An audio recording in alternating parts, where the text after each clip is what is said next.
அனைவருக்கும் வணக்கம். சற்று முன்பு வெளியான முக்கிய அறிவிப்பு.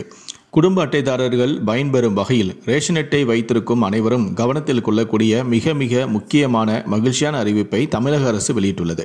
இதை பற்றி விரிவாக தெரிஞ்சுக்கணும்னா இந்த வீடியோவை கடைசி வரைக்கும் ஸ்கிப் பண்ணாமல் முழுமையாக பாருங்கள். இந்த வீடியோக்குள்ளே போகிறதுக்கு முன்னாடி இந்த வீடியோக்கு ஒரு லைக் பட்டனை ப்ரெஸ் பண்ணிடுங்க.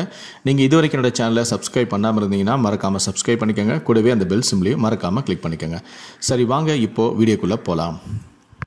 ரேஷன் கார்டு என்று அழைக்கப்படும் குடும்ப அட்டையானது தமிழகத்தில் மிக முக்கியமானது. ரேஷன் கார்டு உள்ளவர்களுக்கு அரசு பல்வேறு சலுகைகளை அறிவிக்கின்றன. குறிப்பாக ரேஷன் கார்டு வைத்துள்ளவர்கள்தான் மகளிர் உரிமை தொகைக்கு விண்ணப்பிக்கவும் முடியும். கலைஞர் மகளிர் உரிமை தொகையாக 1000 ரூபாய் மாதம் மாதம் கிடைக்கும். அதேபோல வெள்ள நிவாரணம், பொங்கல் பரிசு தொகை என அரசு அறிவிக்கும் நிதியுதவி திட்டங்கள் எல்லாமே ரேஷன் கார்டு வைத்துள்ளவர்களுக்கு தான் தரப்படுகிறது. இதனால் ரேஷன் கார்டு வாங்க புதிதாக திருமணமானவர்கள் மற்றும் ஏற்கனவே கூட்டு குடும்பமாக இருந்து தற்போது பிரிந்து வசிப்பவர்கள் அதிகம் ஆர்வம் காட்டுகிறார்கள். தற்போதைய நிலையில் இந்தியாவில் பொது விநியோக திட்டம் சிறப்பாக நடைமுறைப்படுத்தும் சிறப்பான மாநிலங்களில் தமிழ்நாடும் ஒன்று.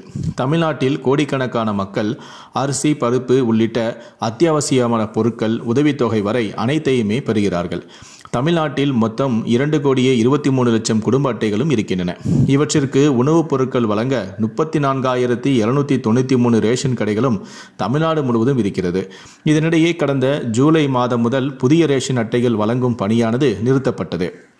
இந்த நிலையில்தான் புதிய ரேஷன் அட்டைகள் வழங்குவது தொடர்பாக உணவுப் பொருள் வழங்கல் துறை அதிகாரி ஒரு முக்கியமான தகவலை வெளியிட்டிருக்கிறார்.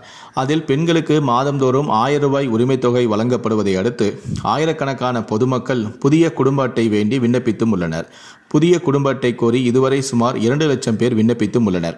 ஆகவே மக்களவை தேர்தல் முடிவுகள் வெளியான பின்னர் விண்ணப்பங்கள் பரிசீலிக்கப்பட்டு புதிய குடும்ப அட்டைகள் வழங்கும் பணி தொடங்கப்படும் எனவும், தேர்தல் நடத்தை விதிகள் முடிவுற்ற பிறகு, அதாவது ஜூன் 4ஆம் தேதிக்கு பிறகு புதிதாக 2 லட்சம் பேர் ரேஷன் கார்டுகள் வழங்கப்படும் எனவும் அவர் தெரிவித்திருக்கிறார்.